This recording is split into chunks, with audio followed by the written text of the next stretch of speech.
آج جو مجھے موضوع دیا گیا ہے اس کے لیے میں نے سورہ اعراف کی آیت نمبر 157 کا آخری ٹکڑا جو ہے وہ آپ کو سنایا ہے۔ اس کا ایک پس منظر ہے وہ جان لیجیے۔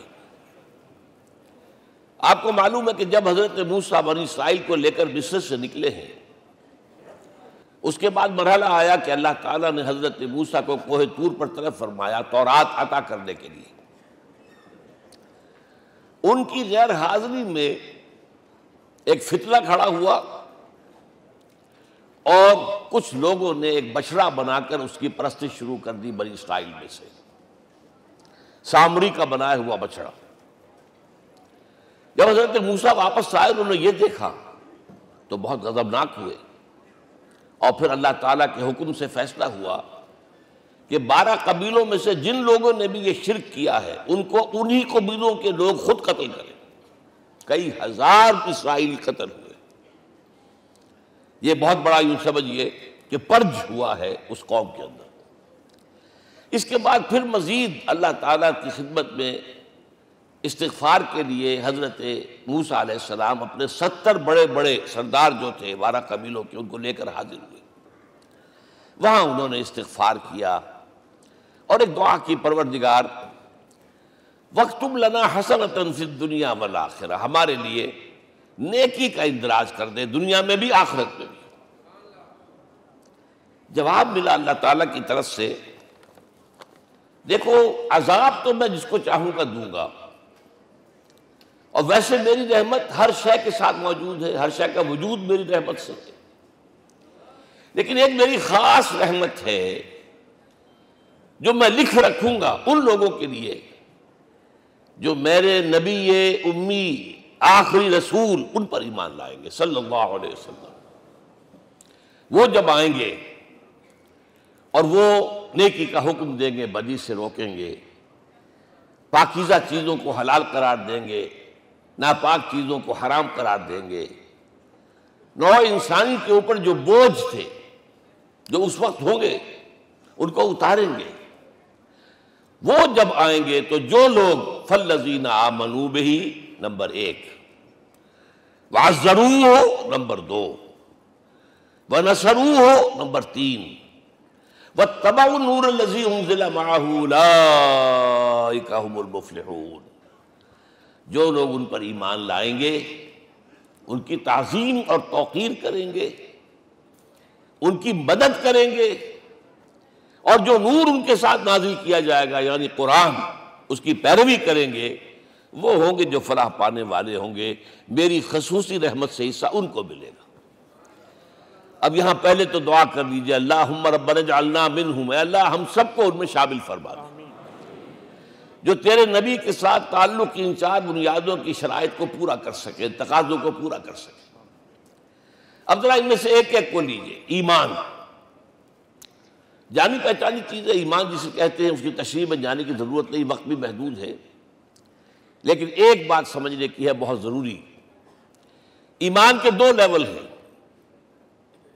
ایک قانونی ایمان ہے جس کی بنا پر ہم ایک دوسرے کو مسلمان سمجھتے ہیں، اس کا تعلق اقرار باللسان کے ساتھ ہے، زبان سے کہنا اشہد ان لا الہ الا اللہ وحدہ لا شریک لہ واشہد ان سیدنا و مولانا محمدا عبدہ و رسولہ۔ کوئی ہندو تھا، سکھ تھا، پارسی تھا، عیسائی تھا، یہ کلمہ کہے اور اسلام میں آ گیا۔ لیکن یہ زبانی کلامی ایمان جو ہے یہ انسان کی سیرت و کردار پر اثر انداز نہیں ہو سکتا۔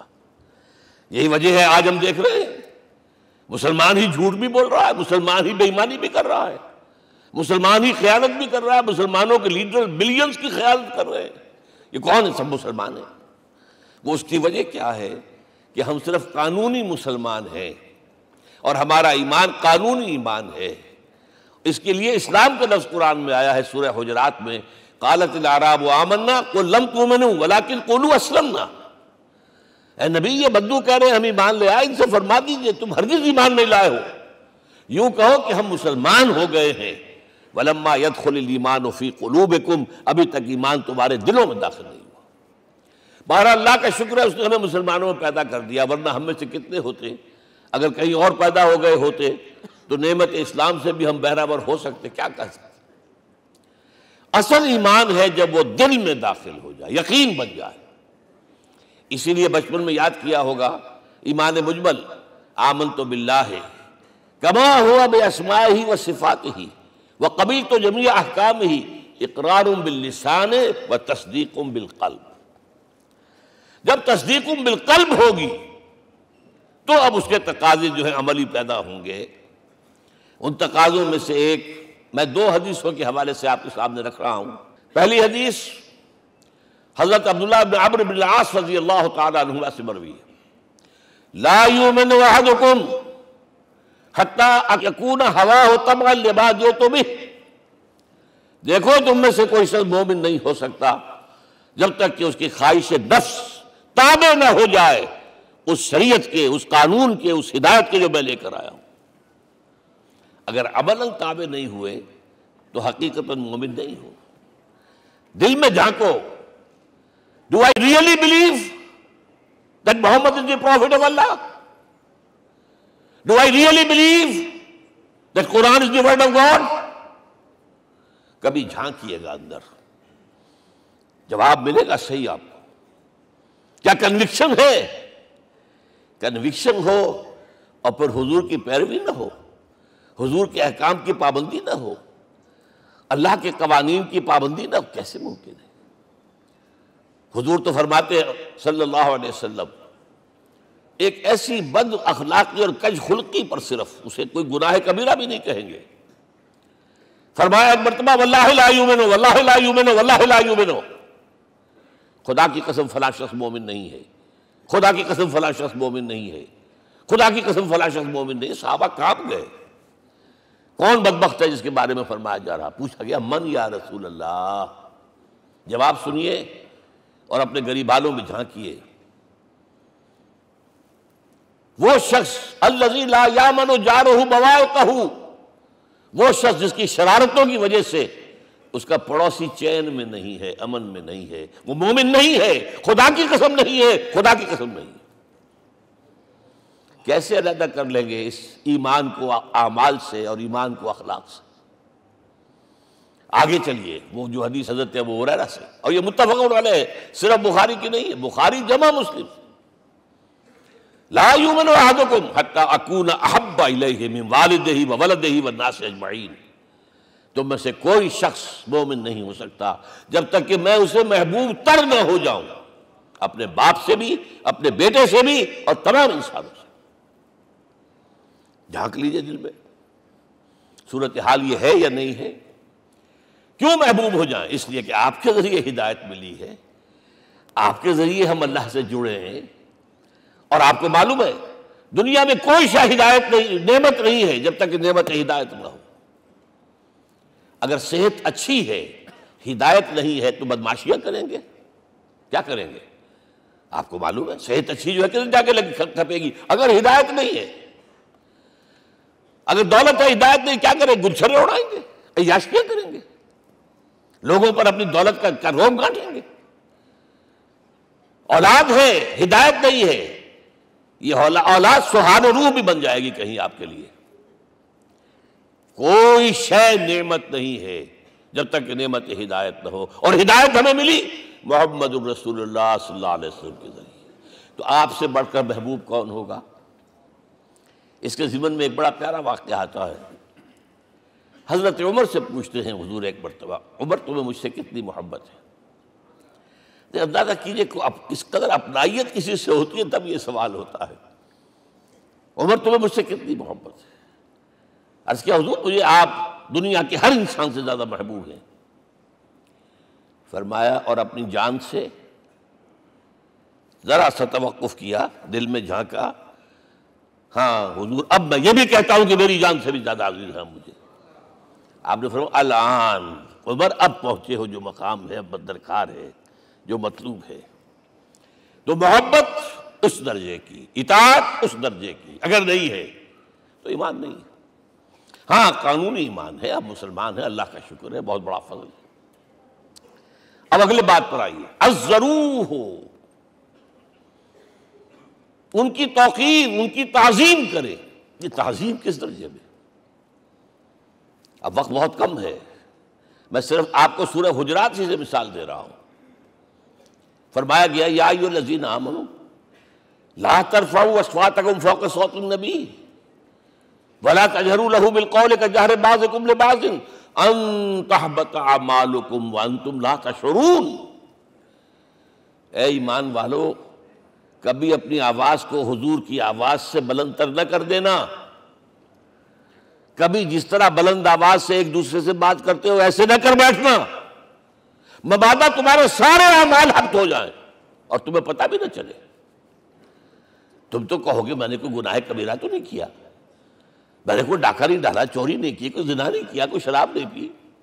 لیکن یہ سوء ادب، لا ترفعوا اصواتکم فوق صوت النبی ولا تجہروا لہ بالقول کجہر بعضکم لبعض ان تحبط اعمالکم وانتم لا تشعرون. یہاں ایک میں عملی بات بھی آپ کے سامنے رکھ دوں. صحابہ کے بارے میں تو بات سمجھ میں آ گئی کہ اپنی آوازیں پست رکھیں. ہم کیسے کریں؟ ہمارا ایک طرز عمل ہونا چاہیے.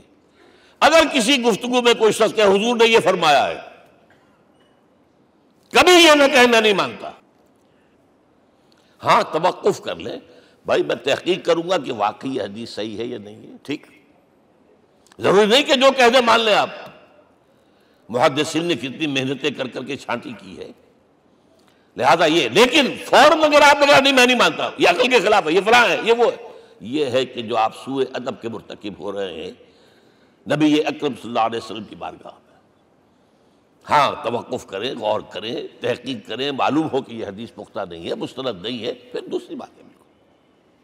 اور یہ جان لیجئے ہمارا جو معاشرہ ہے اس کا ایک قانونی جو ہے احاطہ ہے. یہ بھی سورہ حجرات کی پہلی آیت ہے، یا ایھا الذین آمنوا لا تقدموا بین یدی اللہ ورسولہ. اللہ اور اس کے رسول کے احکام کا دائرہ ہے، اس کے اندر اندر رہو، باہر نہیں نکل سکتے. لیکن اس دائرے کے اندر ایک مرکزی شخصیت جس کی دل آویزی، جس کا حسن سلوک، جس کا حسن کردار، جس کا حسن اخلاق مرکز بن جائے، تمام لوگوں کی جذباتی محبت کا مرکز بن جائے، اگر یہ نہیں ہوگا تو معاشرہ مضبوط نہیں ہوگا. محض قانون اور دستور پر معاشرہ مضبوط نہیں ہوتا. کسی شخصیت، اب آپ کو معلوم ہے آخر ہندوستان کے معاشرے میں گاندھی کا ایک مقام ہے کہ نہیں ہے؟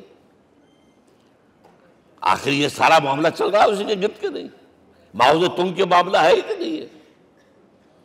یہ سارا معاملہ دنیا میں عام لوگ کہہ دیتے، ریشنلسٹ لوگ، کہ ان چیزوں کی کیا ضرورت ہے؟ بھائی قانون دیکھنا چاہیے، دستور دیکھنا چاہیے، حکم دیکھنا نہیں. بھائی جذباتی وابستگی کہ ایک ہستی تو ایسی ہو کہ جس کے کچھ کہنے پر فوراً زبانیں بند ہو جائیں.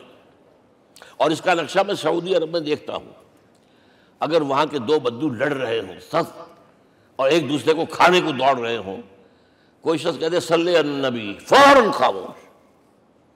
معلوم ہوتا ہے آگ کے اوپر کسی نے پانی ڈال دیا، خاموش، صلی علی النبی، صرف یہ کہنے سے. یہ جذباتی وابستگی اگر محمد سے نہیں ہے صلی اللہ علیہ وسلم تو آپ کا معاشرہ کبھی مضبوط نہیں ہوگا.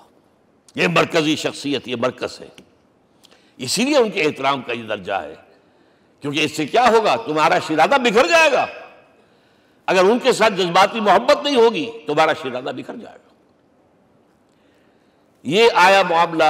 اب میں آپ کو بتانا چاہتا ہوں تہذیب.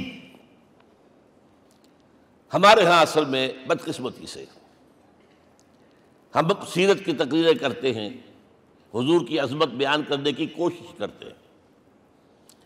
کچھ لوگ تو خیر حضور کی زلفیں ہیں، حضور کی آنکھیں ہیں، حضور کی کملی ہے، حضور کا سایہ نہیں تھا وغیرہ، یہ باتیں اپنی جگہ ہیں، ہر چیز ٹھیک ہے. لیکن یہ جان لیجئے حضور کی اصل عظمت ایک نبی اور رسول کی حیثیت سے ہے. اور وہ شے وہ ہے جہاں جبرائیل کے بھی پر جل رہے ہیں، اس کی حقیقت کون جانتا ہے؟ میں ایک مثال دے رہا ہوں آپ کو کہ حضور 100 میں مثال رکھا کرتے تھے. آج روزہ رکھا، شام کو افطار نہیں کیا، وہ رات کو چل رہا ہے روزہ، اگلے روز پھر وہ کنٹینیو کر رہا ہے شام تک. 2 دن کا 100 میں مثال، 3 دن کا بھی رکھتے تھے.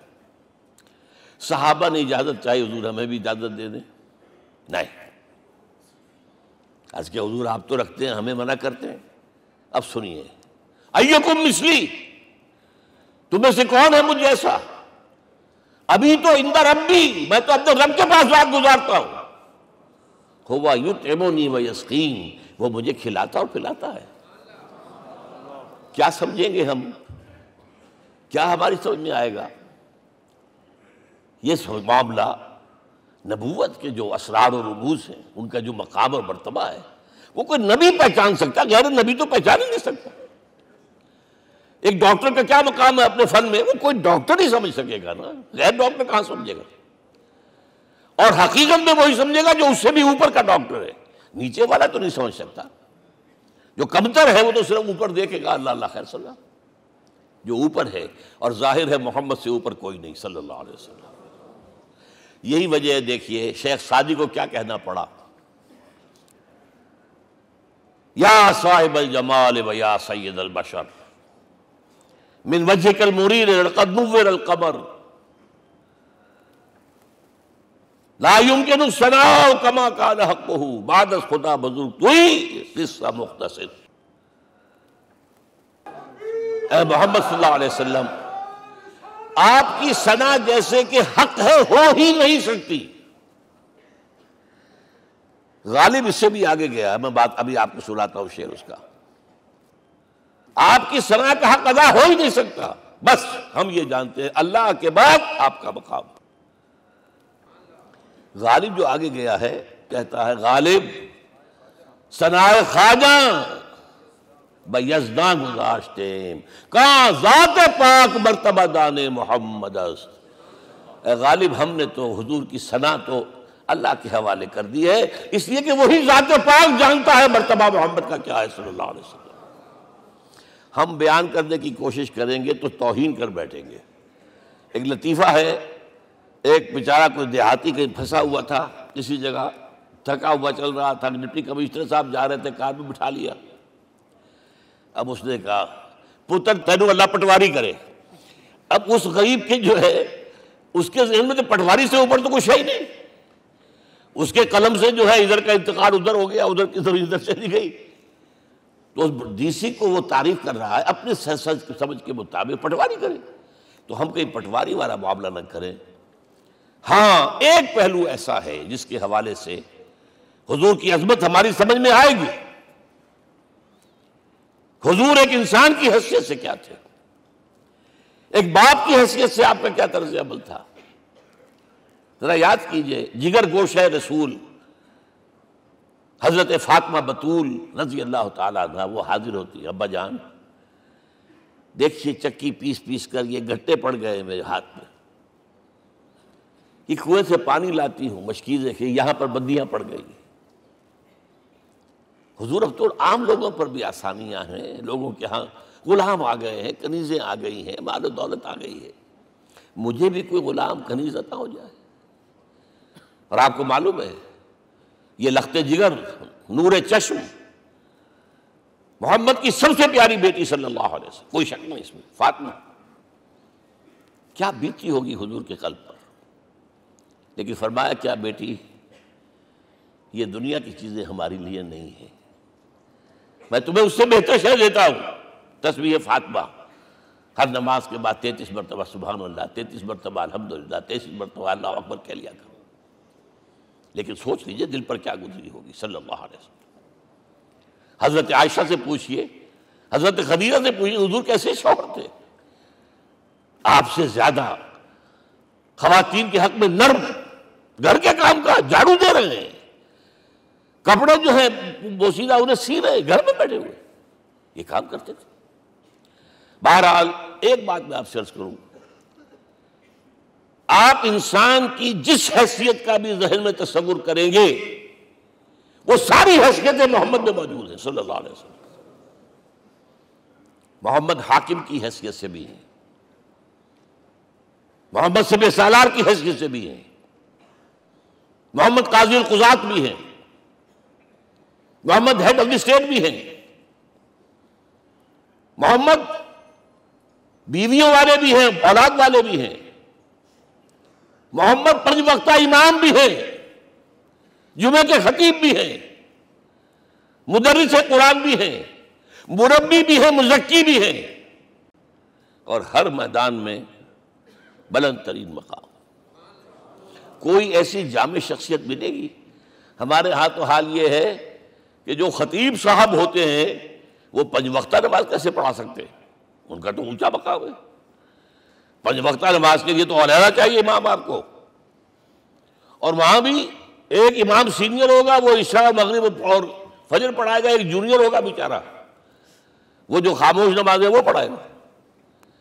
5 وقتہ نماز پڑھا رہے ہیں محمد صلی اللہ علیہ وسلم، اور خطیب بھی وہی ہے، مربی بھی وہی ہے، مزکی بھی وہی ہے۔ ہمارے ہاں جو لوگ تزکیہ نفس کے میدان میں ہیں وہ پھر جماعت کبھی نہیں کراتے، کبھی نہیں دیکھا ہوگا آپ نے کسی صاحب کو کراتے ہوئے۔ یہ جامعیت جو ہے، جامعیت کبریٰ۔ میں صرف ایک بات کہا کرتا ہوں، ایک اعتبار سے حضور کا اسوہ نامکمل ہے۔ آپ مجھے سوء ادب کا مرتکب نہ قرار دے دیں، اسوہ کیا ہے؟ عورت کے لیے اس کی اپنی نسوانی زندگی کے لیے اسوہ آپ میں نہیں ہے۔ آخر نصف انسانیت ہے، اسے بھی اسوہ چاہیے۔ یہ ہے جس کی وجہ سے حضور نے شادیاں کی ہیں زیادہ۔ خواتین کے لیے اسوہ حضور کے ازواج مطہرات ہیں، اور ان میں سب سے بڑھ کر جو بالکل یوں سمجھیے کہ آغاز کے اندر نوجوانی میں آ گئی ہیں حضور کی خدمت میں، نہایت ذہین و فطین، انہوں نے پھر عورت کی زندگی کے لیے حضور کا جو طرز عمل تھا وہ انہوں نے بیان کیا نا۔ اس لیے سورہ احزاب کے اندر اس کا تذکرہ ہے، جہاں یہ آتا ہے لقد کان لکم فی رسول اللہ اسوۃ حسنہ، وہیں پر یا نساء النبی لستن کاحد من النساء، اے نبی کی بیویوں تم عام عورتوں کے مانند نہیں ہو، تمہیں تو اسوہ بننا ہے امت کے لیے۔ اب اس سے اگلا قدم میں بڑھا رہا ہوں آگے، اور اس کے ساتھ جڑ جائے گی تیسری بات۔ تیسری بات کیا ہے؟ وَنَصَرُوهُ، اس کی مدد کریں صلی اللہ علیہ وسلم۔ پہلی بات تو یہ نوٹ کیجئے، حضور انتہائی غیور انسان تھے، انتہائی غیور۔ یہ کہا جاتا ہے کہ اگر حضور گھوڑے اس میں سوار ہوتے تھے اونٹ پر، اور آپ کا کوڑا نیچے گر گیا تو آپ یہ کسی سے نہیں کہتے تھے کہ ذرا یہ میرا کوڑا مجھے پکڑا دینا، یہ بھی گوارا نہیں تھا۔ آپ اونٹ بٹھا کر نیچے اتر کر اپنا کوڑا خود اٹھاتے تھے۔ کسی سے اپنے ذاتی کام کے لیے کوئی مدد مانگنا امکان ہی نہیں۔ بلکہ ایک واقعہ تو وہ ہے جب بھی میں تذکرہ کرتا ہوں میری آنکھوں میں آنسو آ جاتے ہیں۔ یہ ہجرت کے وقت کا واقعہ ہے۔ آپ کو معلوم ہے حضور نے تمام مسلمانوں کو مکے سے جانے کی اجازت دے دی، چلے جاؤ مدینے، چلے جاؤ مدینے، آپ خود تھے موجود، اس لیے کہ رسول اپنے مقام کو نہیں چھوڑ سکتا وداؤٹ ایکسپریس پرمیشن فرام اللہ سبحانہ و تعالی۔ اب حضرت ابوبکر پوچھ رہے ہیں حضور اجازت آ گئی؟ نہیں آئی، آ گئی نہیں آئی، دن گزر رہے ہیں۔ حضرت عائشہ کی روایت ہے کہ ایک روز ہم نے دیکھا دوپہر کے وقت آ رہے ہیں حضور، کپڑے سے اپنا سر جو ہے ڈھانپا ہوا ہے۔ عرب میں دوپہر کے وقت وزٹ کرنا جو ہے یہ ان کے خلاف دستور ہے، ان کی تہذیب کے خلاف، یہ قیلولہ کا وقت ہوتا۔ تو حیران ہوئے، آتے ہی فرمایا ابوبکر ہجرت کی اجازت ہو گئی۔ اب انتہائی خوشی سے اور بڑی امید میں کہ بڑی شاباش ملے گی، حضرت ابوبکر فرماتے ہیں، عرض کرتے ہیں حضور میں نے 2 اونٹیاں تیار کر رکھی ہیں، خوب کھلا پلا کے انہیں فرما کیا ہوا ہے، یہ ہجرت میں ہمارے کام آئے گی۔ حضور تھوڑا سا توقع فرماتے ہیں، پھر کہتے ہیں اچھا ٹھیک ہے، ایک میں استعمال کروں گا لیکن میں اس کی قیمت ادا کروں گا۔ حضرت ابوبکر رو پڑے، حضور مجھ سے یہ مغایرت، سائے کے تناب کے ساتھ رہنے والا، اس سے یہ مغایرت، ذرا سے اشارے پر اپنی کم سن بیٹی پیش کر دی نکاح کے اندر، اس سے یہ مغایرت، رو پڑے۔ لیکن حضور کی اپنی غیرت تھی، میں قیمت دوں گا۔ اب بتائیے مدد کا کے لیے درکار تھی؟ مدد تھی ان کے مشن کے لیے۔ مشن 2 حصوں میں تھا، اس کو جانیے، آج کچھ علمی باتیں آ رہی ہیں۔ حضور کے مشن کے 2 حصے، ایک ابتدائی جو تمام انبیاء اور رسول کا تھا، ایک تکمیلی جو صرف محمد کا صلی اللہ علیہ وسلم۔ ابتدائی کیا ہے؟ اللہ کی طرف دعوت، تبلیغ۔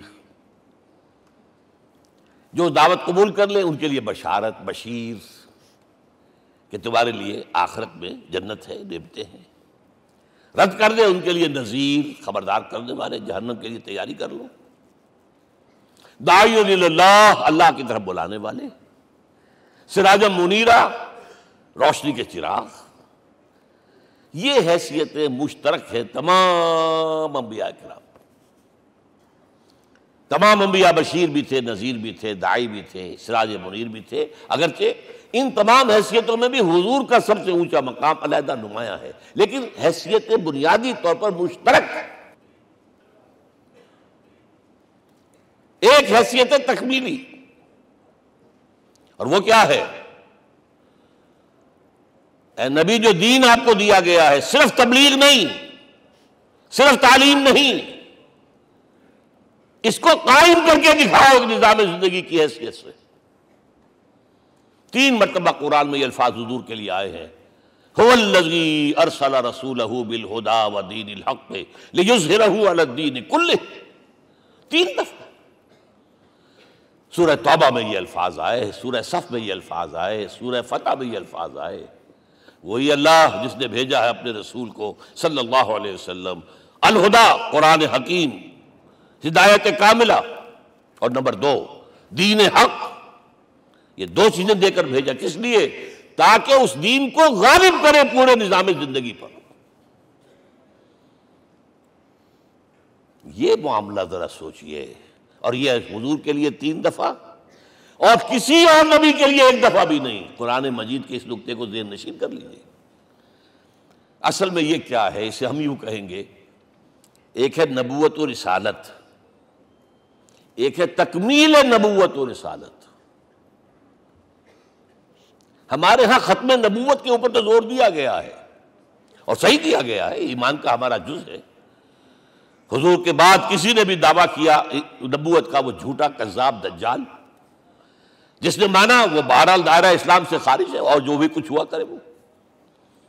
یہ چونکہ قانونی بات تھی، اس لیے اس کا حق ادا کیا علماء کرام نے۔ واقعہ یہ ہے کہ اس میں کوئی کمی نہیں رکھی، لیکن حضور کی فضیلت اس میں نہیں ہے۔ فرض کیجئے کہ نبوت چلی آ رہی تھی ہموار طور پر، ایک جگہ آ کے ختم ہو گئی، تو فضیلت کون سی ہوئی؟ نہیں، نبوت و رسالت تدریجاً ترقی کرتے ہوئے اپنے نقطۂ عروج کو پہنچ کر ختم ہوئی۔ یہ ہے فضیلت۔ اب آپ سوچئے، الہدا دیا گیا حضور کو، تو کیا تورات میں ہدایت نہیں تھی؟ سورہ اعراف کی آیت ہے، سورہ مائدہ کی، انا انزلنا التوراۃ فیہا ھدی ونور۔ ہم نے نازل کی تھی تورات، اس میں ہدایت بھی تھی، نور بھی تھا۔ ہم مانتے ہیں اللہ کی کتاب تھی۔ وہی فرمایا ہے انجیل فیہا ھدی ونور، اس میں ہدایت بھی تھی، نور بھی تھا۔ پھر یہ الہدا قرآن آیا۔ یہ کیا ہے؟ ہدایت نے درجہ بدرجہ ترقی کرتے ہوئے قرآن میں آ کر کامل ہو گئی، ہدایت کامل۔ وجہ کیا ہے؟ انسان کا شعور بھی تو درجہ بدرجہ بڑھا ہے۔ ایک وقت تھا ہمارا بچپن تھا، فکر کے اعتبار سے، سوچ کے اعتبار سے، علم کے اعتبار سے، ہمارے آباء و اجداد کبھی جو رہتے تھے غاروں کے اندر یا کبھی آئے ہیں تو کیا تھا ان کے پاس؟ اب اس وقت جو ہے کسی کو آپ پرائمری کے بچے کو پی ایچ ڈی ڈاکٹر رکھ دیجئے ٹیوٹر، تو کیا پڑھائے گا تو وہی جو پرائمری کا بچہ سمجھ سکے۔ لہذا وہ جو کہا گیا تھا آدم کو اس زمین کی خلافت دیتے، فَإِمَّا يَأْتِيَنَّكُم مِّنِّي هُدًى فَمَن تَبِعَ هُدَايَ فَلَا خَوْفٌ عَلَيْهِمْ وَلَا هُمْ يَحْزَنُونَ۔ یہ ہدایت رفتہ رفتہ آئے گی، آئے گی، آئے گی، آئے گی۔ اور یہ بات جان لیجئے، پروفیسر ڈاکٹر محمد شریف نے جو کتاب لکھی ہے فلسفے کی تاریخ پر، اس میں بتایا ہے کہ 1200 برس انسانی تاریخ کے بہت ہی پروڈکٹیو ہے فلسفیانہ فکر کے لیے۔ From 600 BC to 600 AD 1200 years, سارے فلسفے اسی میں پیدا ہوئے۔ سقراط، مختار، افلاطون اور یہ سب نکل گیا، کنفیوشس بھی آ گیا، تاؤ بھی آ گیا، اور بدھ بھی آ گیا، جین بھی آ گیا، سب آ گئے۔ گویا کہ انسان جب کچھ سوچ سکتا تھا، جتنا سوچ سکتا تھا سوچ چکا، اور یہ بھی سنا دوں، حضرت عیسیٰ نے کہا تھا اپنے حواریوں سے، ڈپارٹنگ جو میسج تھا، مجھے ابھی تم سے اور بھی بہت باتیں کرنی تھی لیکن تم ان کا تحمل نہیں کر سکو گے، جب وہ فارقلیت آئے گا صلی اللہ علیہ وسلم تو تمہیں سب کچھ بتائے گا۔ لہذا جب انسان بلوغت کو پہنچا ہے فلسفیانہ فکر کے اعتبار سے، تب، اور یہ بھی نوٹ کر لیجئے، بہت اہم بات کہہ رہا ہوں، چند مہینے غار حرا کی تنہائیوں میں اللہ تعالیٰ نے حضور کو وہ سارا ذہنی سفر طے کرایا ہے۔ کیا کرتے تھے حضور جا کر غار حرا میں؟ کبھی سوچا آپ نے؟ اگر آپ یہودیوں میں پیدا ہوئے ہوتے تو یہودی طرز پر آپ عبادت کرتے، اگر کہیں عیسائیوں میں پیدا ہوتے تو عیسائیوں کی طرف پر آپ تو نہیں تھے، آپ تو پیدا وہ مشرکین میں شرک کرنے کا امکان ہی نہیں آپ کے لیے، تو کیا کرتے تھے؟ حدیث کے الفاظ یہ یتحنث فی، وہاں جا کر عبادت کرتے تھے۔ اب شارحین حدیث نے بہت عمدہ لکھا ہے، کان صفت تعبدہ فی غار حرا التفکر والاعتبار، غار حرا میں آپ کی عبادت فکر، غور و فکر، تفکر و اعتبار، جس کی میں تعبیر یہ کر رہا ہوں، جس کو کہا کبھی اکبر الہ آبادی نے، خدا کے کام دیکھو بعد کیا ہے اور کیا پہلے، نظر آتا ہے مجھ کو بدر سے غار حرا پہلے۔ تم غار حرا کو نہیں جانتے، مصطفیٰ اندر حرا خلوت گزید، قوم آئین و حکومت آفرید۔ The most productive part of the period life of Muhammad is that which he passed in غار حرا۔ فکر کی ساری جو ہیں بلندیاں طے کی، تب آیا ہے اقرأ بسم ربک، اب اللہ کا الہدیٰ شروع ہوا ہے۔ اچھا، اسی طرح نمبر 2، دین حق مکمل ہوا ہے، ورنہ جب ہم کبھی غاروں میں رہتے تھے کسی میونسپلٹی کا بھی سوال نہیں، نظام کسے کہیں گے؟ پھر یہ ہے کہ قبائلی نظام آیا، چلیے ایک شیخ ہے اس کا کہنا ماننا ہے سب کو، کچھ نظام تو بن گیا نا، اور نظام جہاں آئے گا جکڑ بندی ہو جائے گی۔ اب تم فلاں قبیلے کے شخص ہو، اس کا قبیلے کا سردار یہ، تمہیں حکم ماننا پڑے گا، اس قبیلے کی روایت یہ ہے، تمہیں پیروی کرنی پڑے گی، you have to do it whether you like it or not۔ پھر آپ کی سٹی اسٹیٹس وجود میں آئی، پھر امپائرز وجود میں آ گئے، 400-500 برس سے رومن امپائر، 400-500 برس سے ایرانین امپائر عرب کے اوپر ایسے تھی جیسے افغان کے سر کے اوپر بہت بڑا جو ہے پگڑ رکھا ہوتا ہے۔ کتنا بڑا ہوتا ہے؟ وہ کسی نے شعر کہا بھی تھا، مجھے تو اب یاد نہیں، کہ سر پہ باندھے ہوئے پورا افغانستان، میرا خیال ہے ضمیر جعفری۔ تو کیا تھا یہ جزیرہ نما عرب، یہ جزیرہ کہلاتا، الجزیرہ، الجزیرہ، اس لیے کہ نیچے آپ کو معلوم ہے بحیرہ عرب، ادھر جو ہے خلیج آ رہی ہے آخر تک، ادھر سے بحیرہ قلزم جا رہا ہے، اور پھر خلیج عقبہ آ گئی ہے، تو یہ سارا جو ہے جزیرہ نما ہے، اس سے پیننسولا۔ لیکن عرب اوپر 2 اور ہیں، عراق عرب، شام عرب۔ عراق عرب پر قبضہ ایران کا، شام عرب پر رومیوں کا۔ اور جب یہ سلطنتیں بن گئیں تو گویا کہ انسان شکنجے میں آ گیا، ظلم، محنت کرے کسان، عیش کرے جاگیردار، اور بادشاہ محل بنائے، لگان وہاں سے آ رہا ہے، از جفائے دے خدایاں کشتے دہقانہ خراب، کرگے پر بیٹھا ہوا کوئی کھدر بن رہا ہے، ٹیکس دو، بادشاہ محل بھی بنائے گا، عیاشیاں بھی کرے گا، سارا نسوانی حسن جو ہے کوہ قاف کا لے آئے گا اپنے ہاں، اور پھر فوج بھی رکھے گا، ذرا تم نے گردن اٹھائی تو تمہاری سرکوبی کرنے کے لیے فوج تیار ہے۔ یہ جب جکڑ بند آئی ہے انسان پر، تب محمد کو بھیجا گیا ہے، دلی بیٹر، اسے آزاد کرانے والا، دین حق دیا گیا۔ یہ دین حق قرآن مجید میں اسی لیے کہا گیا، یہ میں کہہ رہا ہوں تکمیل رسالت النبوت، الیوم اکملت لکم دینکم واتممت علیکم نعمتی ورضیت لکم الاسلام دینا۔ آج میں نے تمہارے لیے تمہارے دین کو کامل کر دیا ہے، یہ مکمل نظام زندگی ہم نے دیا ہے، پہلے تھا ہی نہیں۔ لہذا کسی اور نبی سے یہ نہیں کہا گیا کہ اس کو غالب کرو، میں نے آپ کو بتا دیا کہیں نہیں ہے، نہ نوح، نہ ہود، نہ صالح، نہ ابراہیم، نہ موسیٰ، نہ عیسیٰ، کوئی بھی نہیں۔ اور حضور سے کہا گیا یہ دین اب غالب کرو۔ اگر صرف تم کتاب میں لکھ کر دے جاؤ اور اس کے مثال پیش نہ کر سکو، دنیا کہے گی بہت اچھی شاعری ہے، آج بھی آپ کو معلوم ہے دی ریپبلک کتاب زندہ ہے، لیکن آج تک ایک دن کے لیے بھی وہ نظام کہیں قائم ہوا ہے؟ ہم یہی کہیں گے کہ ٹھیک ہے، یہ جو ہے ایک خواب ہے، اللہ اللہ فرض، اس کے سوا کیا یوٹوپیا ہے؟ اس نظام کو قائم کر کے دکھاؤ۔ اب آپ اس کو اینالائز کر لیجئے، اچھی طرح سمجھ لیجئے۔ It was the revolutionary role which was assigned to محمد صلی اللہ علیہ وسلم۔ نظام کو بدلنا، اسی کا نام تو انقلاب ہے۔ انقلاب کسے کہتے ہیں؟ دنیا میں دو نظام ایک جگہ نہیں ہو سکتے، مذہب 100 بھی ہو سکتے ایک جگہ۔ مذہب لمیٹڈ ہے، آپ کی ذاتی زندگی، آپ کے کچھ عقائد ہیں، کچھ عبادات ہیں، کچھ رسومات ہیں، کچھ سوشل رائٹس ہیں، یہ ہے بس۔ تو یہ تو 100 بھی they can coexist۔ امریکہ میں کتنے ہیں؟ مسلمان گئے مسجدیں بنا لی ہیں، ہندو گئے مندر بنا لیے ہیں، سکھ گئے ہیں ان کے گردوارے بنے ہوئے ہیں، سلوتے یعنی یہودیوں کے اور عیسائیوں کے تو بے شمار ہے ہی ہیں، لیکن ہے ہمہ مذہب۔ لیکن دین تو دو نہیں ہو سکتے، یا ڈیموکریسی ہوگی یا بادشاہت ہوگی، ایک تو دو تو نہیں ہو سکتے، یا کیپٹلزم ہوگا یا سوشلزم ہوگا، دو تو نہیں ہو سکتے، یا تھیوکریسی ہوگی یا ڈیموکریسی ہوگی، دو نہیں ہو سکتے۔ اور یہ بھی آپ کو معلوم ہے دنیا میں کہیں ویکوم نہیں ہے نظام کے اعتبار سے، کبھی نہیں رہا ہے، ہر ایک نظام موجود ہے۔ آپ کوئی دوسرا نظام لانا چاہتے ہیں، پہلے اس کو جڑ سے اکھیڑنا پڑے گا۔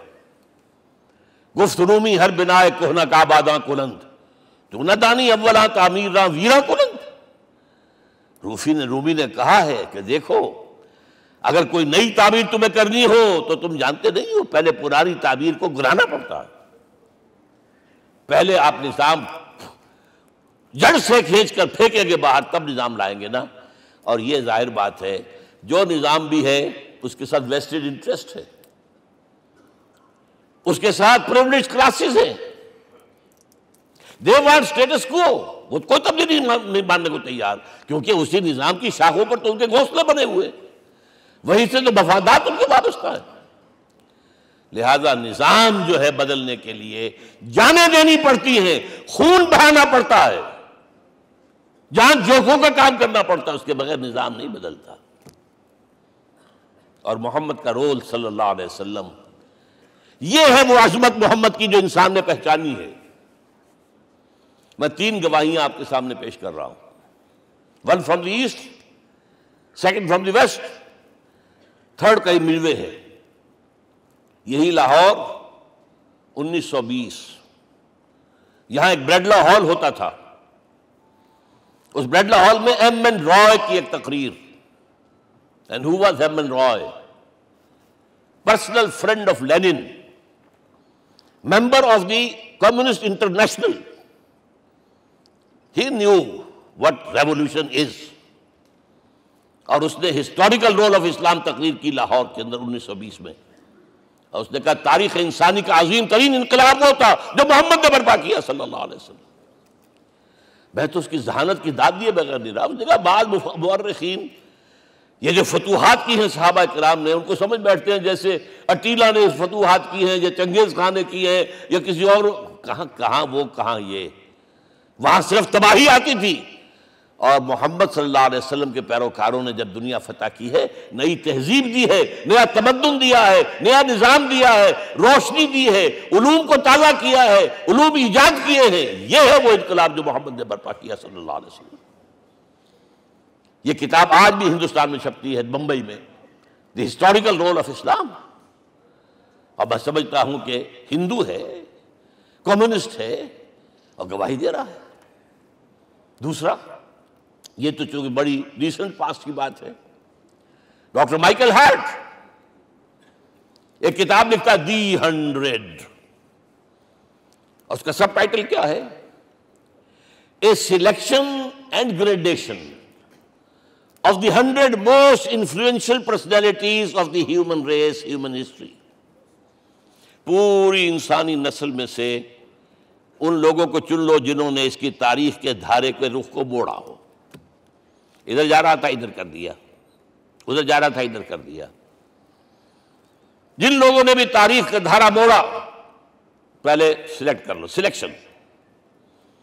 100 آدمی کا ہم آ گئے، اب گریڈیشن ان میں سب سے زیادہ کس نے کیا؟ اور ٹاپ پر لایا محمد کو صلی اللہ علیہ وسلم. یہ کتاب تو اویلیبل ہے، پڑھیے. اور چونکہ عیسائی ہے اور حضرت عیسیٰ کو نمبر 3 پر لے گیا، غور کیجئے. نمبر 2 پر لایا نیوٹن کو، بابائے طبیعت. اور پھر کہتا ہے naturally I owe an explanation. میں عیسائی ہوتے ہوئے I am placing Muhammad at top. How? This is because, یہ لفظ یاد کیجئے، this is because he is the only person supremely successful in both the religious and secular fields. ذہانت، وہ زندگی جو آج تقسیم کر دی گئی ہے، یہ مذہبی زندگی ہے، یہ سیکولر ہے، یہ ریاست ہے، قانون ہے، یہ ہے، اور اس کو علیحدہ رکھو بھائی، مذہب کو علیحدہ رکھو.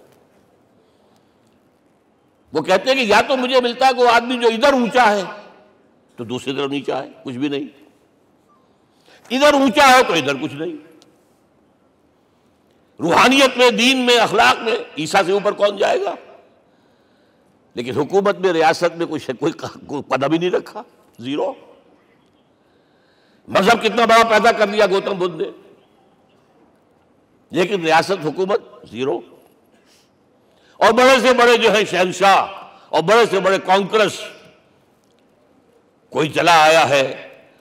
آپ سوچئے جو گریک آ رہا ہے، جو سکندر اعظم کہاں سے چل کر مقدونیہ سے کہاں پہنچ گیا؟ بیاس تک. اٹیلا کہاں سے پہنچ گیا؟ مشرق سے مغرب تک. لیکن مذہب و اخلاق کے اندر زیرو نہیں بلکہ مائنس ویلیو لانی پڑے گی. ایک ہی انسان ہے. آپ کم سے کم give credit to his honesty. ایک ہی انسان، دو ہے ہی نہیں. He is the only person supremely successful in both the religious and the secular fields. اب آئیے تیسری میں گواہی دے رہا ہوں ایک ایسے شخص کی جو ویسے شاتم رسول ہے، گالیاں دی ہیں اس نے، بدترین گالیاں دی ہیں، رقیق حملے کیے، جیسے رشدی نے کیے ہیں ایسے تسلیمہ نسرین نے کیے ہیں، سب اس طرح کے کیے ہیں. وہ ایچ جی ویلز ہے، فکشن سٹوری رائٹر، ہسٹورین بھی ہے. 2 کتابیں ہیں اس کی تاریخ پر، تاریخ انسانی عالم، short history of the world and concise history of the world. جو رقیق حملے کیے ہیں میں اس کا ذکر نہیں اس لیے کر دیا کہ معلوم ہے وہ دشمن ہے، دوست نہیں ہے. اگر کسی کا دوست ہوگا تو تعریف کر ہی گا. وہ دشمن ہے، میں اسٹیبلش کرنا چاہتا ہوں. He is enemy. اور عربی زبان کا ایک مقولہ یہ ہے کہ الفضل ما شہدت بہ الاعداء. فضیلت تو وہ ہوتی ہے جس کی گواہی دشمن دے. جب وہ آیا ہے concise history of the world میں، چیپٹر آخری حضور کا، جو حضور کے چیپٹر میں جو آخری بات خطبہ حجۃ الوداع کو کوٹ کیا ہے، لا فضل لعربی علی عجمی ولا لعجمی علی عربی ولا لأحمر علی اسود ولا لأسود علی احمر الا بالتقوی.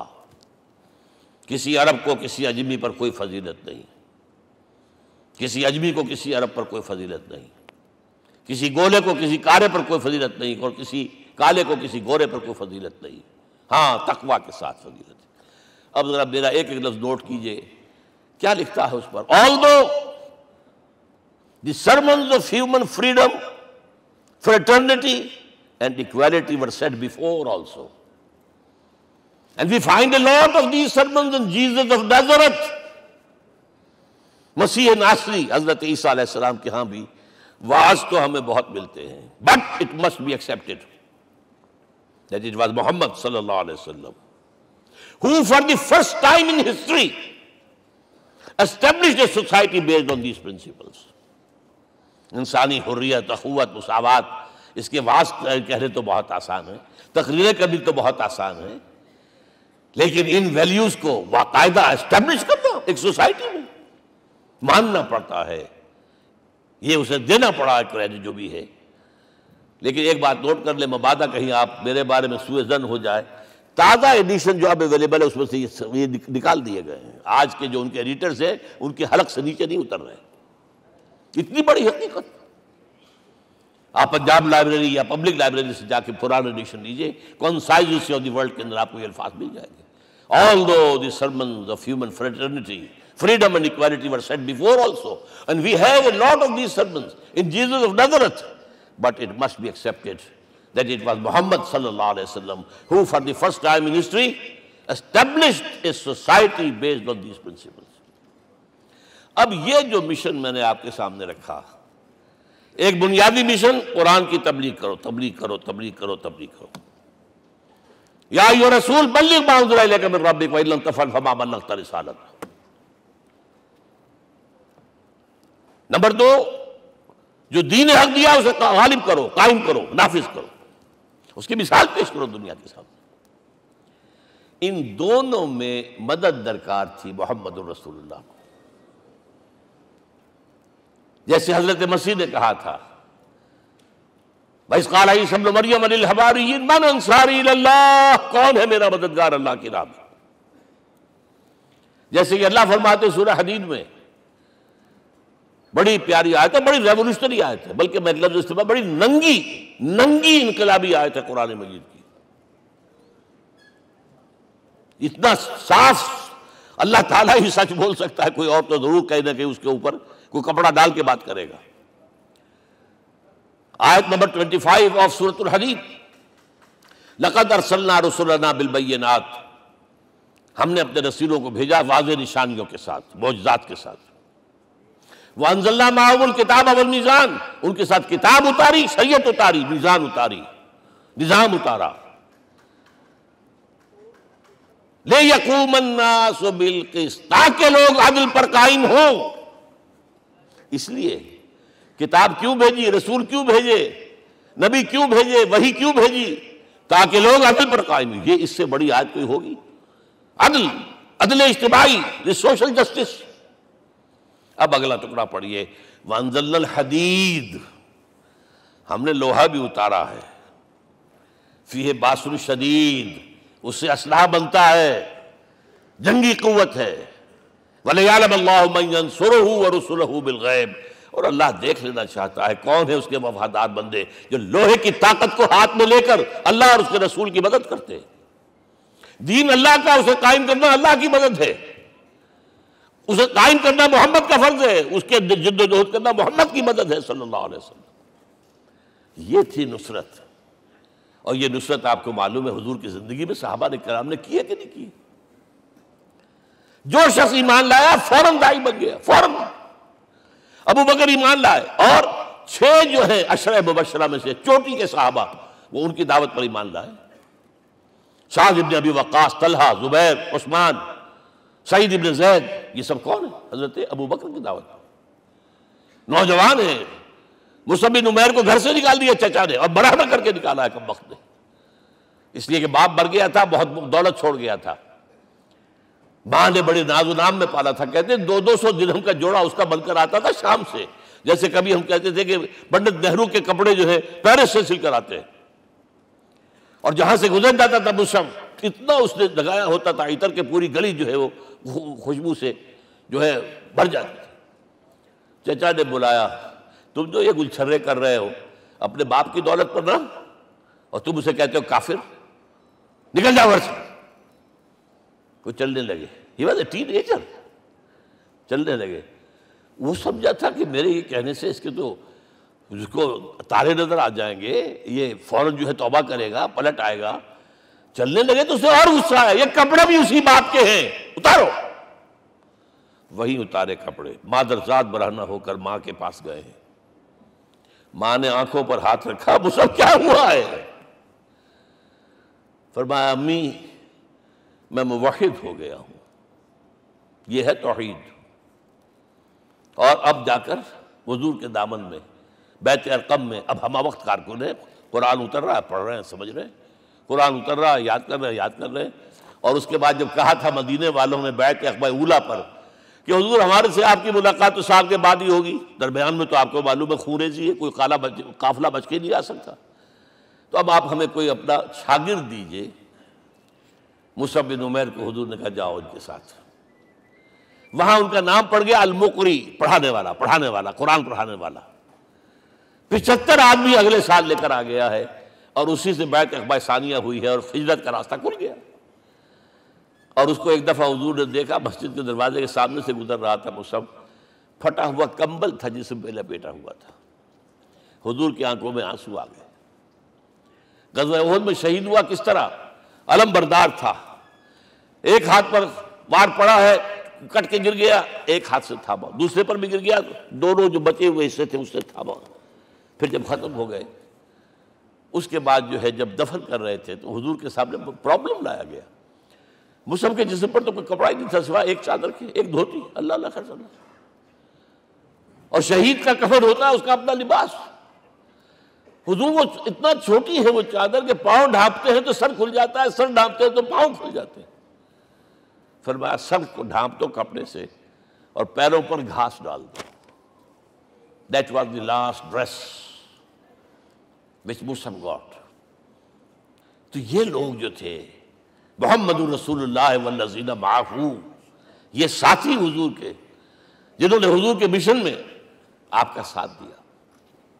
اور ایک خاص مرحلے کا تو میں آپ کے سامنے ذکر ہی کر دوں، اس لیے کہ دین کی اقامت، دین کا غلبہ، اس میں تو جہاد اور قتال آئے گا لا محالہ۔ Nobody is going to allow you to change the system۔ اگر سسٹم بدلتا ہے تو اس کے ساتھ جو مفادات بدلتے ہیں وہ ختم ہو جاتے ہیں، جو پرولیجز ہیں وہ ختم ہو جاتے ہیں۔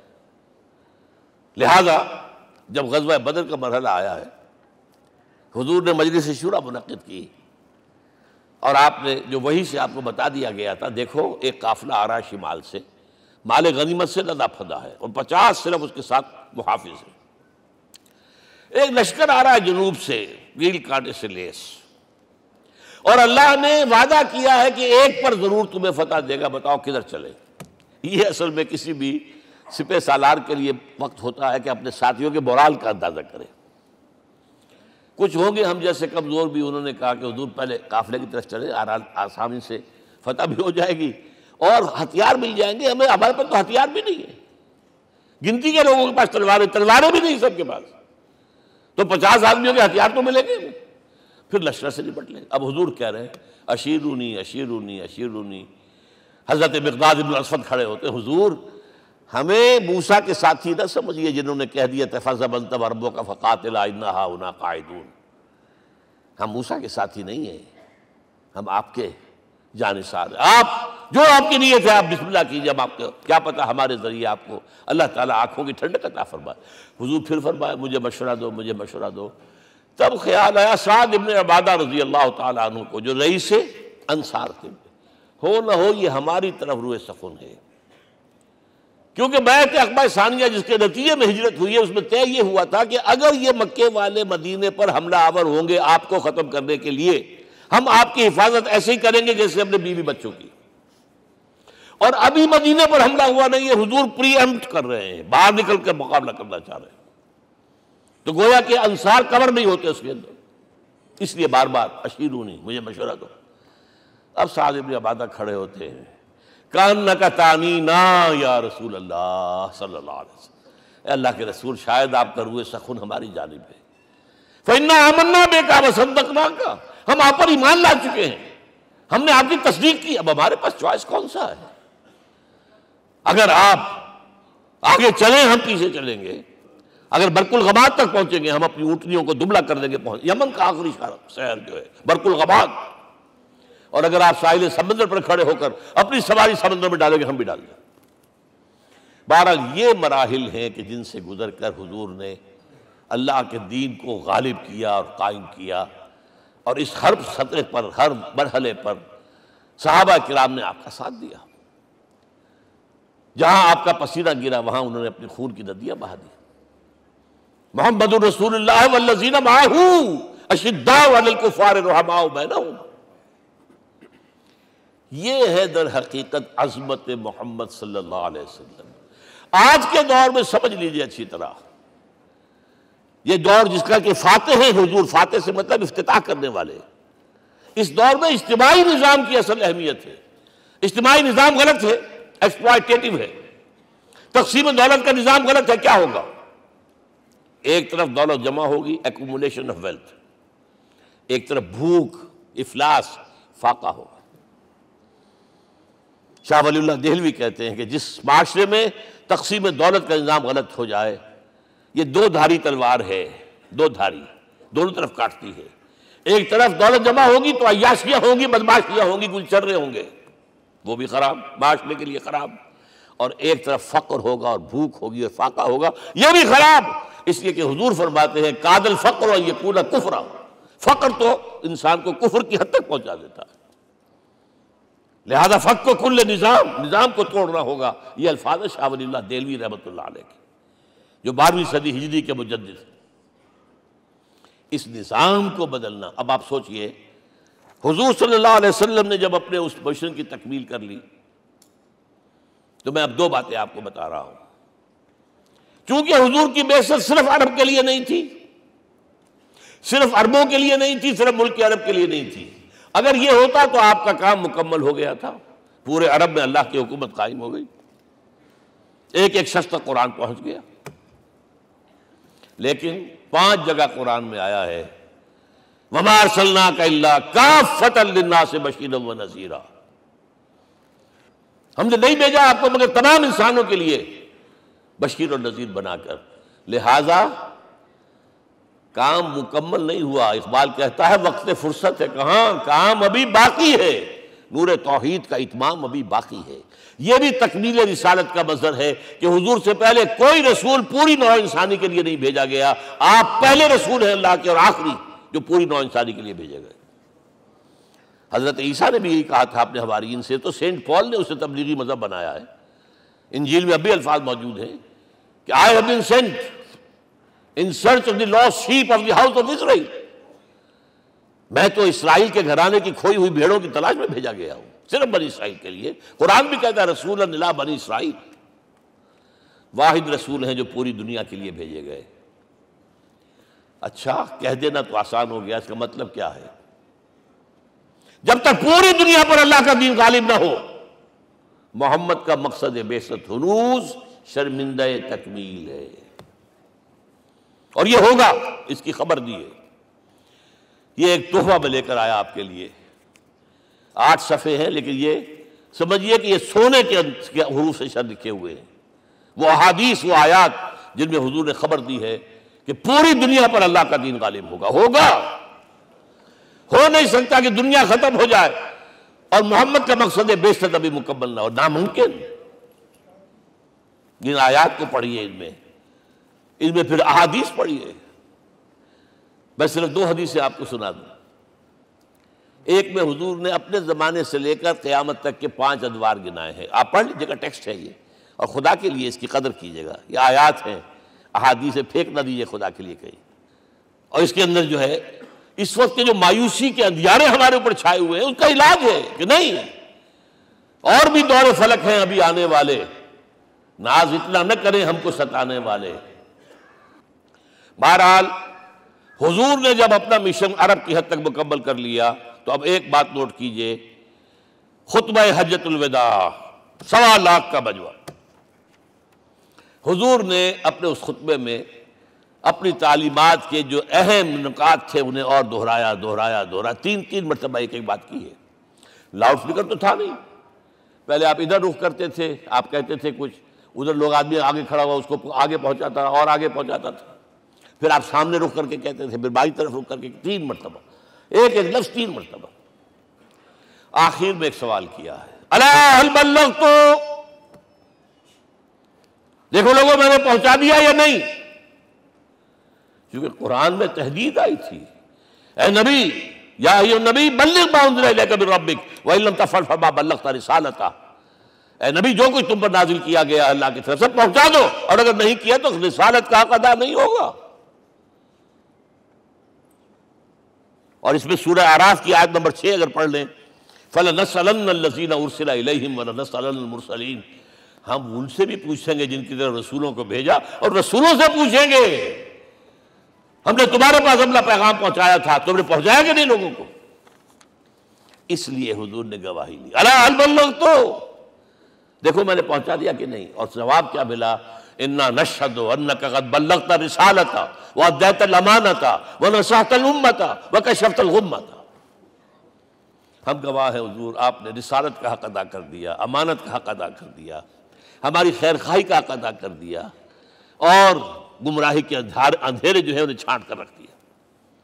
اب آپ نے آسمان کی طرف نگاہ کی، انگشت شہادت سے وہی 3 مرتبہ اللہم اشہد اللہم اشہد اللہم اشہد، اللہ تو بھی گواہ ہے، یہ مان رہے۔ یہ ہے سائی آف ریلیف، یہ بوجھ جو میرے کندھے پر آیا تھا، اِنَّا سَنُلْقِي عَلَيْكَ قَوْلًا ثَقِيلًا، یہ اب منتقل ہو گیا، اب امت کو منتقل ہوا۔ لہذا آخری لفظ کیا تھا؟ فَلْيُبَلِّغِ الشَّاهِدُ الْغَائِبَ، اب جو یہاں موجود ہیں ان کا فرض ہے کہ پہنچائیں ان کو جو یہاں نہیں ہے۔ میں صرف تمہارے لیے رسول نہیں ہوں، ایک ایک فرد نوع بشر تک دنیا میں جو اس وقت ہے، اور ایک ایک فرد نوع بشر جو آخر تک آئے گا قیامت تک، اس تک قرآن پہنچانا تمہارے ذمہ ہے۔ ہم نے نہیں پہنچایا، اسی لیے آج ہم اللہ کے عذاب میں ہیں۔ آج کیوں ذلیل کے کل تک نتی پسند گستاخی فرشتہ ہماری جناب میں، 1.5 بلین مسلمان، لیکن عزت نام کی کوئی شے ہے؟ G7 G9 G11 G13 G15 کوئی مسلمان بھی ہے ان میں؟ نہ 3 میں نہ 13 میں، نہ G7 میں نہ G15 میں، نن۔ اتنی بڑی تعداد، سیکیورٹی کونسل میں کسی سیٹ کی امید ہے؟ نن۔ آپ کے وسائل پر ان کا قبضہ ہے، آپ کی ٹیکسیشن کے احکام وہاں سے آ رہے ہیں۔ ریٹ بڑھاؤ، چینی کے اس کے بڑھاؤ، اور فلاں کے بڑھاؤ، اور بجلی کے بڑھاؤ، اور تیل کے بڑھاؤ، کیا ہو رہا ہے؟ کیوں دلیل ہے؟ اور نمبر 2، آج دنیا میں خون اگر بہ رہا ہے تو صرف مسلمان کا ہو گیا، مانند آب ارضا مسلمان کا لہو۔ 60 سال سے کشمیر اور فلسطین، پھر درمیان میں صومالیہ، چچنیا، کوسوو، یہ سب بوسنیا، پھر آپ کو معلوم ہے فلپائنز، پھر جو کچھ ہوا افغانستان میں، اور جو کچھ ہوا اب ہو رہا ہے، جو کچھ ہوا عراق میں۔ یہ کیوں ہے؟ We are criminals number 1. We have not done our duty. ہم نے قرآن کو اپنا امام نہیں بنایا، دوسروں کے سامنے کیا پیش کریں گے؟ ہمارا اپنا سارا نظام سود کے اوپر مبنی ہے۔ بہرحال پہلا فرض یہ ہے، اب اس کو پہنچاؤ، اور یہاں تک فرمایا بلغوا عنی ولو آیۃ، پہنچاؤ میری جانب سے چاہے ایک ہی آیت، preach on my behalf۔ یہ کام جو ہے، جو کہا گیا تھا، واقعہ یہ کہ میں 50 برس سے کر رہا ہوں، یہ آج کی بات نہیں ہے۔ تکمیل اور تدوین فن میں جو بھی حفیظ کا حصہ ہے، نصف صدی کا قصہ ہے، 2-4 برس کی بات نہیں۔ میں میڈیکل کالج کے زمانے سے درس قرآن دے رہا ہوں، جب یہ طلبہ کے اجتماعات کے درمیان درس قرآن ہوتا تھا، جماعت اسلامی کا رکن تھا تو درس قرآن ہوتا تھا، اور اس کے بعد سے میری زندگی کا بیشتر وقت اس میں لگا، بیشتر اور بہتر۔ یہ حضور کا حکم ہے، پہنچاؤ میری جانب سے چاہے ایک یاد پہنچاؤ۔ اچھا، نمبر 2، اب حکم دیا گیا، اس کی مثال میں دے رہا ہوں آپ کے سامنے۔ جب ایران کے ساتھ جنگ شروع ہوئی ہے تو سپہ سالار افواج ایران رستم نے وفد بلایا ایک، اے عربو، تم پہلے بھی ہم پر حملے کیا کرتے تھے، لیکن پہلے لوٹ مار کر کے واپس چلے جاتے تھے۔ یہ جان لیجئے، یہ ہسٹری کا ایک موقع ہے خاص، کہ ایک سیٹلڈ سویلائزیشنز ہوتی ہیں، اور ایک وہ جو رہتے ہیں سطح مرتفع پر، وہاں پانی نہیں ہوتا، وہ فصل کہاں سے آ جائے گی، یا ریگستان میں جو وہاں بستے ہیں وہ کیا کرتے ہیں؟ وہ وقتاً فوقتاً جاتے ہیں، جپٹا مارتے ہیں، لوٹ مار کرتے ہیں، لے کر وہاں سے دولت آتے ہیں، اسی پر ان کی گزارا تھا۔ تو پہلے بھی آیا کرتے تھے، لوٹ مار کر کے چلے جاتے، اس دفعہ پیچھا بھی چھوڑ رہے، وجہ کیا؟ ایسی پیاری، یہ کئی روایتوں میں آیا ہے، الفاظ مختلف ہو سکتے ہیں۔ جو مسلمان وفد کا سربراہ تھا اس کا جواب سنیے، انا قد ارسلنا، دیکھو رستم، پہلے ہم خود آتے تھے، اب ہمیں بھیجا گیا ہے۔ اللہ نے بھیجا محمد کو، محمد نے بھیجا ہمیں صلی اللہ علیہ وسلم۔ کس لیے؟ لنخرج الناس من ظلمات الجہالت الى نور الایمان ومن جور الملوک الى عدل الاسلام۔ اس لیے بھیجا گیا ہمیں کہ نوع انسانی کو شرک اور کفر کی جہالتوں سے نکال کر ایمان کی روشنی میں لائیں، اور بادشاہوں کے ظلم و ستم کے پنجے سے نجات دلا کر عدل اسلام. دیکھو ہمارا خلیفہ چٹائی پر بیٹھتا ہے عمر رضی اللہ تعالیٰ عنہ، اس کے تو کوئی خدم و حشم نہیں ہے، کوئی باڈی گارڈ نہیں ہے. ایک آیا تھا سفیر ایران کا، مدینے میں آ کر گھوما پھرا، کوئی محل نظر نہیں آیا اسے. پوچھتا ہے مسلمانوں سے اینا ملککم، بھائی تمہارا بادشاہ کہاں ہوتا ہے؟ جواب ملا لیس لنا ملکن بل لنا امیر، ہمارا کوئی بادشاہ نہیں، ہمارا امیر ہے. کہاں ہے بھائی؟ ہمارے بیت المال کے کچھ اونٹ گم ہو گئے تھے کہ بھائی ملے نہیں، ہمارا خلیفہ تلاش کرنے گیا. اب اس نے کسی کو لیا ہوگا آئیڈینٹیفائی کر سکے، ڈھونڈ کر جا کر ایک جگہ دیکھا، دھوپ تیز ہو گئی تھی، حضرت عمر تھک گئے تھے، لہذا ایک درخت کے سائے میں اپنے کوڑے کا تکیہ بنا کر لیٹے ہوئے استراحت فرما رہے ہیں. کوئی خادم نہیں، کوئی خدم و حشم نہیں، کوئی باڈی گارڈ نہیں. اس وقت وہ کھڑے ہو کر کہتا ہے عمر تم عدل کرتے ہو، تمہیں کوئی خوف نہیں ہے. ہمارے بادشاہ ظلم کرتے ہیں، لوگوں کا خون پیتے ہیں، انہیں ہر وقت ڈر رہتا ہے، انہیں اونچی اونچی فصیلیں چاہیے، انہیں باڈی گارڈ چاہیے، انہیں حفاظتی دستے چاہیے. یہ مثال پیش کی ہے نا، یہ کوئی فیری ٹیلز تو نہیں ہے، یہ تو آج کی تاریخ ہے، 1400 برس پرانی تاریخ ہے بھائی، کوئی پرانی نہیں ہے، کوئی 10,000 سال پرانی بات نہیں ہے. اور وہی عمر ہے، انہیں بلایا گیا ہے بیت المقدس. وہاں جو مسلمانوں کا محاصرہ تھا وہ طول کھینچ گیا، فصیل بہت اونچی مضبوط، اور اندر ہر طرح کا رسد بھی موجود ہے، راشن بھی ہے، پانی بھی ہے. عیسائیوں کا قبضہ تھا. عیسائی پادری آئے فصیل پر، مسلمانوں تم اگر قیامت تک بھی یہاں پڑے رہے محاصرہ کر کے، یہ کبھی فتح نہیں ہوگا شہر. ہاں یہ فتح ہونا ہے، ہماری کتابوں میں ہے، لیکن ایک درویش بادشاہ کے ہاتھوں فتح ہوگا. تمہارے اندر ہمیں وہ درویشی نظر نہیں آ رہی.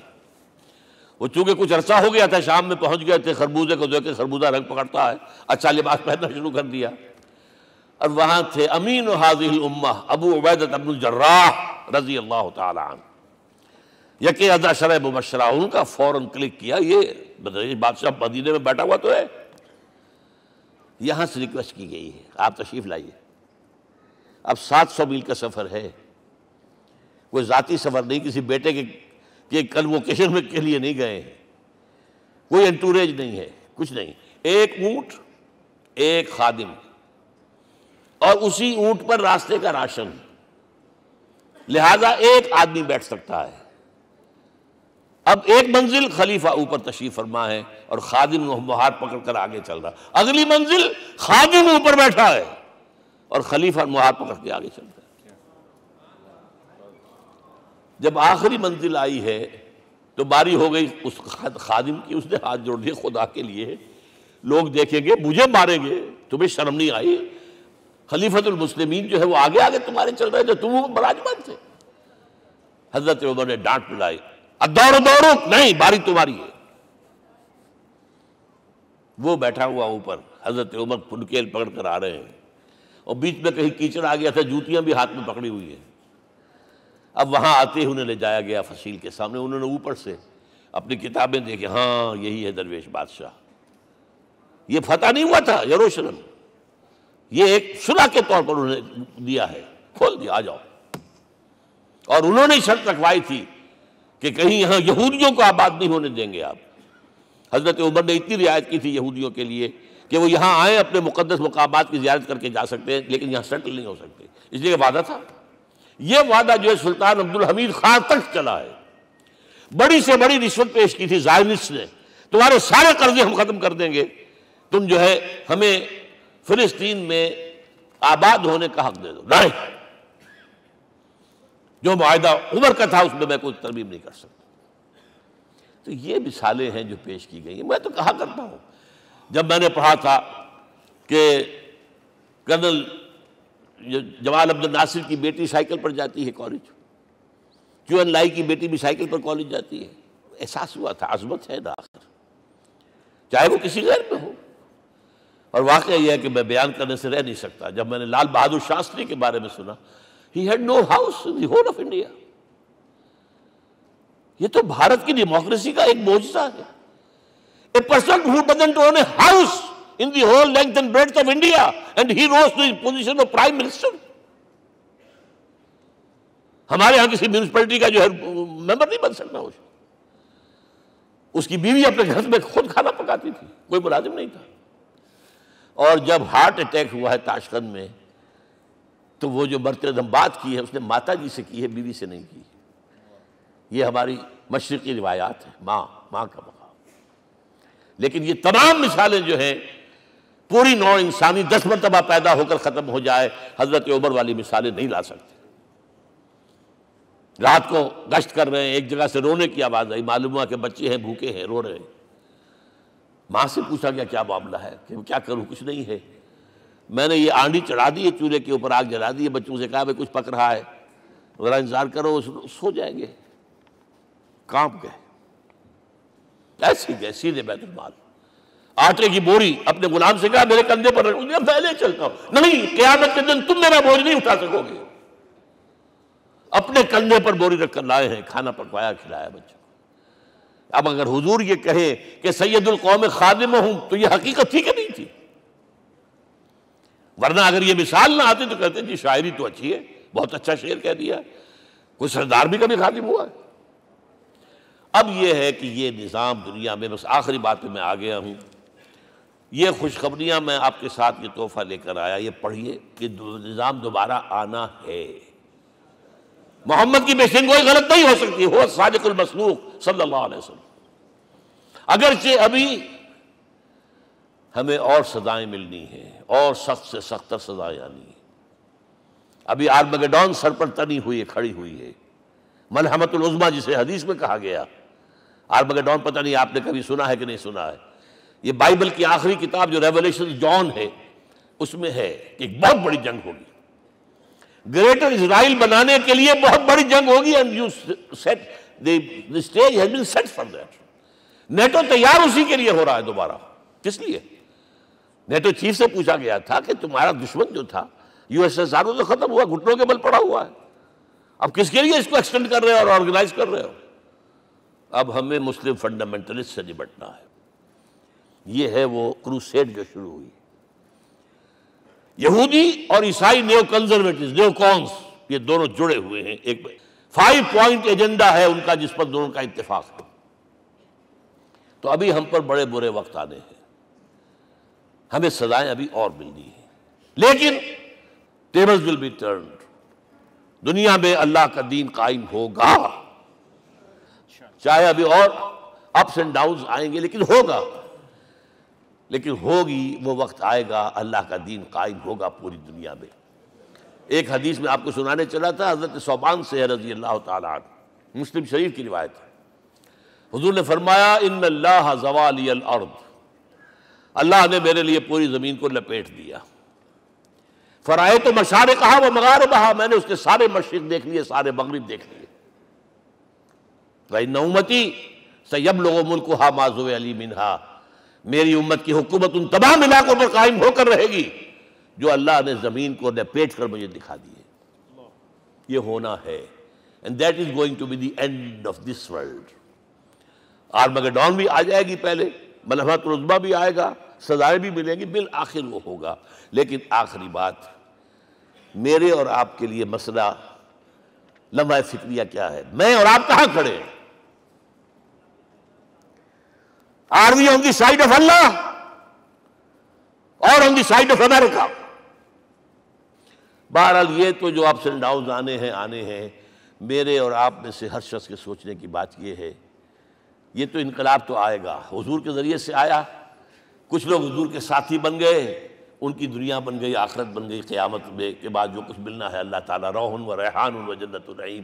کچھ رہ گئے کہ چاہے سگا چچا تھا محروم رہ گئے، ابو لہب۔ آج بھی یہ قافلہ ادھر چل رہا ہے۔ اقبال نے بالکل ٹھیک کہا ہے کہ دنیا کو ہے پھر مار کا روح و بدن پیش، تہذیب نے پھر اپنے درندوں کو ابھارا، اللہ کو پابر دیے مومن پہ بھروسہ، ابلیس کو یورپ کی مشینوں کا سہارا۔ اور صحیح کہا ہے، آخری بات جو کہہ رہا ہوں، ایک نکتہ میرا رہ گیا ہے، وَاتَّبَعُوا النُّورَ الَّذِي أُنزِلَ مَعَهُ، چوتھی بات، اور یہ کہ وہ لوگ جو اس نور کا اتباع کریں گے کہ جو ان کے ساتھ نازل کے قرآن، اس لیے کہ قرآن ہی ذریعہ ہے، آلہ انقلاب ہے۔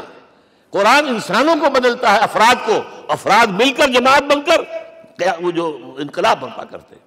بٹ انڈیویجول چینج، اقبال کے الفاظ میں چوں بجا در رفت جہاں دیگر شود، یہ قرآن اگر کسی کے باطن میں اتر جاتا ہے تو اس کے اندر انقلاب آ جاتا ہے. He is a change person from within واتبعوا النور الذی انزل معہ. لیکن آخری دور کے بارے میں یہ چند اشعار سنا رہا ہوں. شب گریزاں ہوگی آخر جلوہ خورشید سے، یہ چمن معمور ہوگا نغمہ توحید سے، ہو کر رہے گا. اور پھر دلوں کو یاد آ جائے گا پیغام سجود، پھر جبیں خاک حرم سے آشنا ہو جائے گی. اور آنکھ جو کچھ دیکھتی ہے لب پہ آ سکتا نہیں. میں وہ حیرت ہوں کہ دنیا کیا سے کیا ہو جائے. آب روان کبیر تیرے کنارے کوئی دیکھ رہا ہے کسی اور زمانے کے خواب. وہ زمانہ آنا ہے، لیکن دیکھنا یہ ہے کہ میرا اور آپ کا اس میں کتنا حصہ ہے. اقول قولی ھذا واستغفر اللہ لی ولکم ولسائر المسلمین والمسلمات.